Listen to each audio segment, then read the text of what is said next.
John of Salisbury was one of the most prominent intellectual figures of the 12th century, deeply engaged in philosophy, theology, and politics. His motivations were shaped by an unwavering commitment to classical learning, the pursuit of ethical governance, and a fierce resistance to tyranny. His works, particularly Policraticus and Metalogicon, provide insight into his views on the relationship between power, morality, and education. This video explores the motivations that fueled John's intellectual and political endeavors, shedding light on his enduring influence in medieval thought. 1. The revival of classical learning.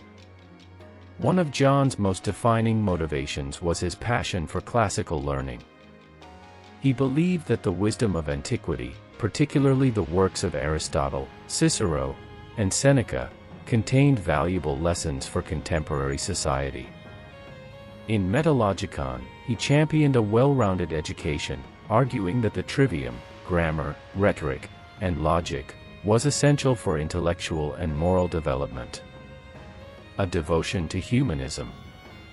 John's humanist tendency set him apart from many of his contemporaries. Unlike those who focused solely on theological matters, he saw secular knowledge as complementary to religious understanding. He was influenced by the scholastic tradition but sought to balance it with the rhetorical elegance of the Roman thinkers. For John, education was not merely a tool for theological debate but a means of cultivating virtuous leaders who could govern wisely. He advocated for a broad-based education that integrated philosophy, ethics, and rhetoric, ensuring that individuals were equipped not just with knowledge but with the wisdom to use it properly. John also stressed the importance of lifelong learning. He believed that education was not something confined to youth but should continue throughout one's life. His own experiences studying under great masters in France and Italy shaped his belief that true wisdom required constant refinement and exposure to diverse ideas. This perspective influenced his writing, in which he often lamented those who became intellectually complacent, urging scholars and rulers alike to remain curious and engaged with knowledge. The influence of Cicero and Seneca. The Stoic principles of Cicero and Seneca resonated deeply with John. He was particularly drawn to their emphasis on virtue, duty, and the moral responsibilities of those in power. Cicero's idea that a ruler should be a servant of the people rather than a tyrant had a profound impact on John's later critiques of monarchy and despotism. Seneca's reflections on personal integrity and the nature of power further reinforced John's belief that governance should be rooted in moral philosophy, rather than mere pragmatism. John adopted a pragmatic approach to classical philosophy, believing that while theoretical discussions were valuable, they must ultimately be applied to practical life.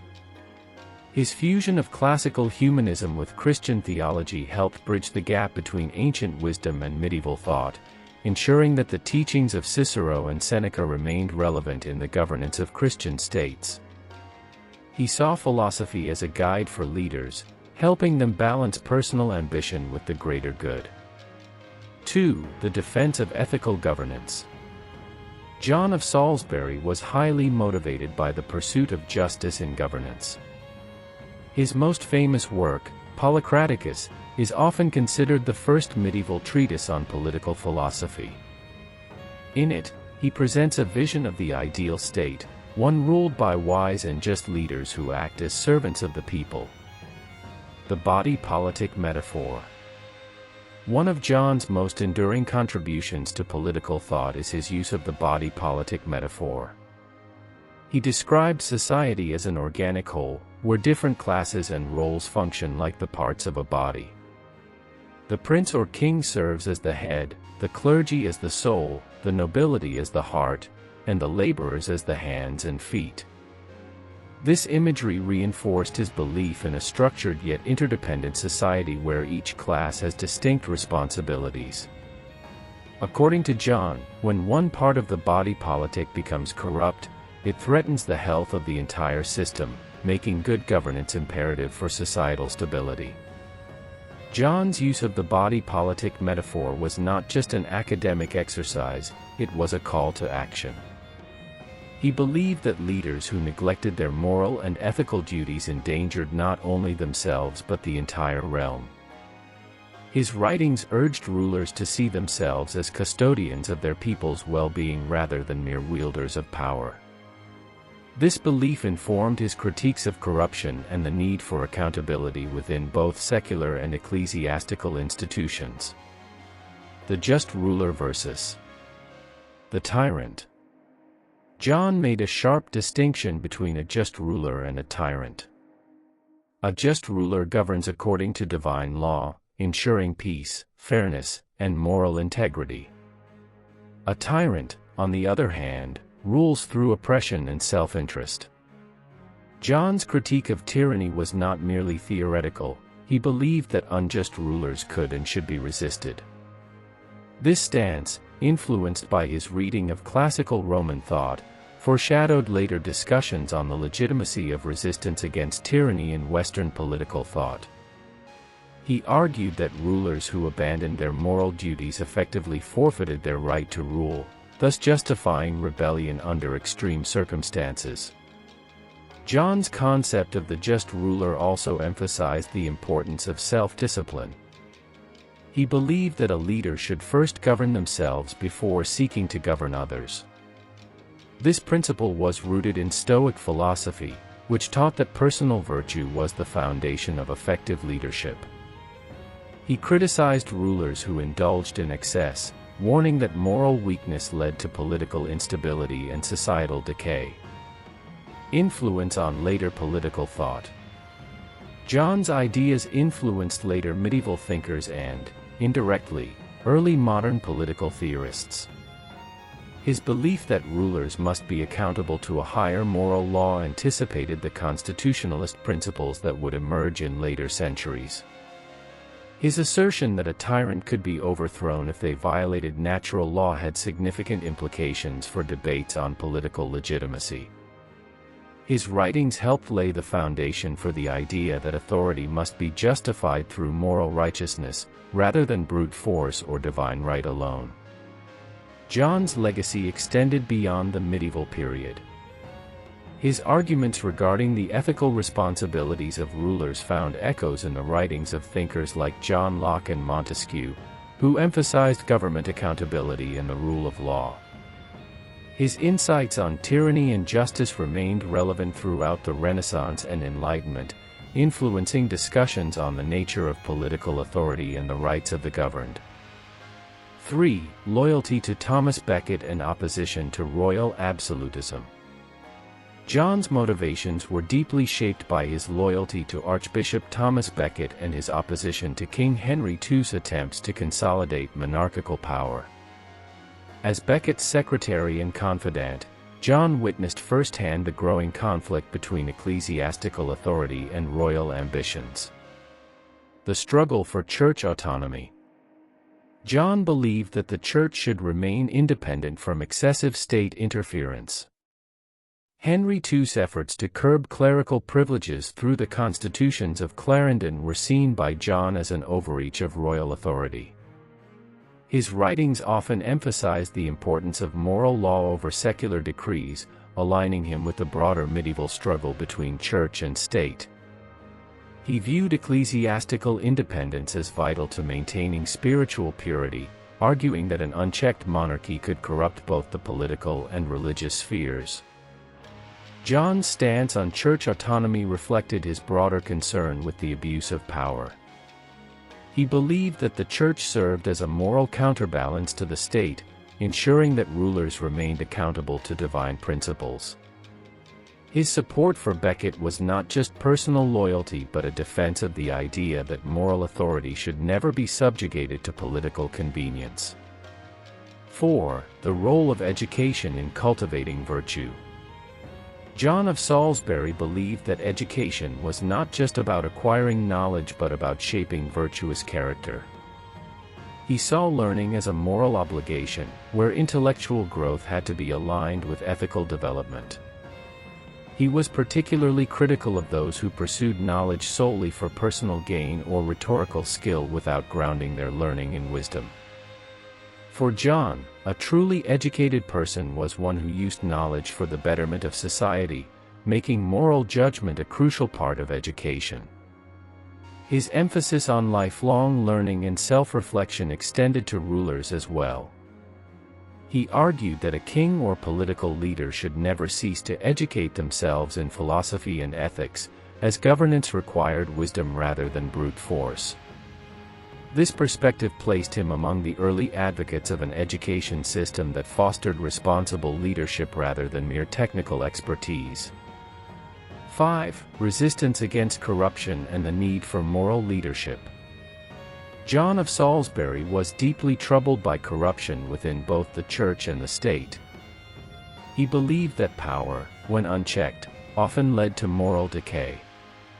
His writings emphasized that leaders must not only obey the law but must also be held accountable to moral and divine justice. He often cited historical examples of rulers who had fallen into corruption due to excessive ambition and lack of ethical restraint. His warnings extended beyond monarchs to include church officials, whom he believed should embody the highest moral standards rather than seeking wealth or political influence. His advocacy for moral leadership made him a controversial figure, as he openly criticized those in power who abandoned their ethical duties. 6. The limits of human authority and the supremacy of divine law. John of Salisbury firmly believed that human authority was not absolute. He argued that all earthly rulers were subordinate to divine law, and any government that failed to uphold justice was illegitimate. His works suggest that obedience to rulers was only justified when those rulers acted in accordance with higher moral principles. This belief shaped his stance on civil disobedience and the right to resist tyranny. Unlike some medieval thinkers who upheld the divine right of kings, John maintained that any ruler who violated divine law effectively forfeited their legitimacy. His views foreshadowed later discussions on natural law and the moral limits of government authority. 7. The ethical dilemmas of political pragmatism. John understood that political leadership often required difficult choices, but he warned against using pragmatism as an excuse for unethical behavior. He argued that political leaders must balance practicality with moral integrity, ensuring that short-term gains did not lead to long-term moral failures. His writings caution against the dangers of leaders who justify injustice under the pretense of necessity. He believed that any government willing to compromise on fundamental ethical principles for the sake of power or stability was bound to collapse eventually. This lesson remains relevant today, as it speaks to the dangers of political expediency overriding moral considerations. 8. The responsibilities of the clergy in a political world. John was particularly concerned with the role of the clergy in governance. He argued that church leaders had a duty to act as moral guides rather than political opportunists. He criticized those who used their religious positions for personal gain and insisted that the clergy should serve as the conscience of society, holding secular rulers accountable to higher ethical standards. At the same time, he warned against excessive church involvement in state affairs. He believed that while the church should influence moral decisions, it should not seek direct political power. This nuanced position distinguished him from both extreme populists and advocates of absolute monarchy, placing him in the middle ground of medieval political thought. 9. Freedom and responsibility in society. John of Salisbury championed the idea that freedom must always be accompanied by responsibility. He argued that citizens had a duty to participate in the moral and intellectual life of their communities, rather than passively accepting authority. He saw knowledge and wisdom as the foundations of a free society, emphasizing that an ignorant populace was more susceptible to tyranny. He also warned that true freedom could not exist without virtue. A society that valued liberty but lacked ethical responsibility would ultimately descend into chaos. His writings suggest that a well-ordered society requires individuals who are both free and morally disciplined, capable of making wise decisions for the common good. 10. The balance between tradition and reform. While John respected tradition, he was not opposed to change. He believed that societies must preserve their foundational values while adapting to new challenges. He criticized blind adherence to the past, arguing that true wisdom required discernment, understanding which traditions were worth keeping and which needed to evolve. This perspective made him a bridge between conservative and reformist thought in the medieval period. He recognized the importance of stability but also saw the dangers of stagnation. His philosophy encouraged careful reform that honored ethical principles while addressing the needs of a changing world. Conclusion: John of Salisbury's enduring legacy and relevance today. John of Salisbury's motivations and intellectual contributions were deeply rooted in a desire to bridge the past with the present, combining classical wisdom with medieval concerns to create a more just and enlightened society. His legacy extends far beyond his own time, influencing political philosophy, ethics, and education in ways that continue to resonate today. The lasting impact of his political philosophy. John's advocacy for ethical governance and resistance to tyranny laid the groundwork for later political thinkers who challenged absolute rule. His argument that rulers must be held accountable to moral and divine laws foreshadowed constitutionalism and the principles of limited government that would emerge in the Renaissance and Enlightenment periods. The idea that tyranny is not to be passively endured but actively resisted was revolutionary for its time, and it continues to inform discussions on political legitimacy and the rights of the governed. Moreover, John's Policraticus can be seen as an early forerunner to social contract theory.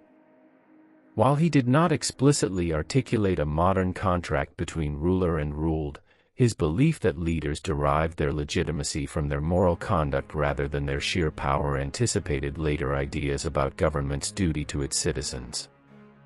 His views also contributed to the development of natural law theory, influencing thinkers like Thomas Aquinas, John Locke, and even later democratic theorists. Education as a moral responsibility. John's dedication to the revival of classical learning was not merely an intellectual exercise, it was a moral imperative. He believed that education was essential for developing wise, ethical, and responsible leaders, and he warned against the dangers of ignorance and intellectual stagnation. His emphasis on rhetoric, philosophy, and moral reasoning as pillars of education set a precedent for the liberal arts tradition that would later flourish in universities across Europe. His insistence that education must be lifelong and deeply integrated with moral development remains highly relevant in modern discussions about the purpose of education. In an era dominated by specialization and technical expertise, John's argument for a well-rounded, ethically grounded education serves as a reminder that knowledge without wisdom can lead to misuse and corruption. His belief that rulers and public figures must be intellectually and morally cultivated is particularly pertinent in an age where political leadership is often disconnected from philosophical and ethical reflection. The eternal struggle between church and state. John's loyalty to Thomas Becket and his resistance to Henry II's encroachments on ecclesiastical authority placed him at the heart of one of the most significant power struggles of the medieval period. His defense of church autonomy was not just about preserving institutional privilege, it was about ensuring that moral authority remained distinct from political power. He saw the church as a necessary counterbalance to the state, capable of keeping rulers accountable to higher ethical principles.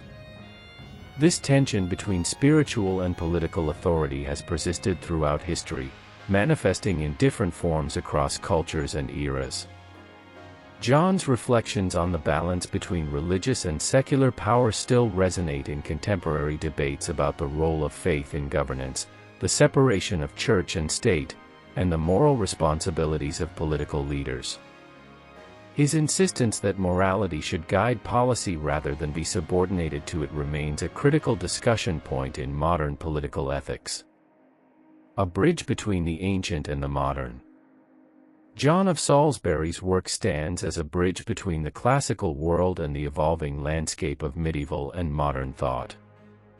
His writings absorbed the wisdom of antiquity, particularly the Stoic and Ciceronian ideals of virtue, duty, and public service, and adapted them for a Christian society grappling with issues of power, justice, and education.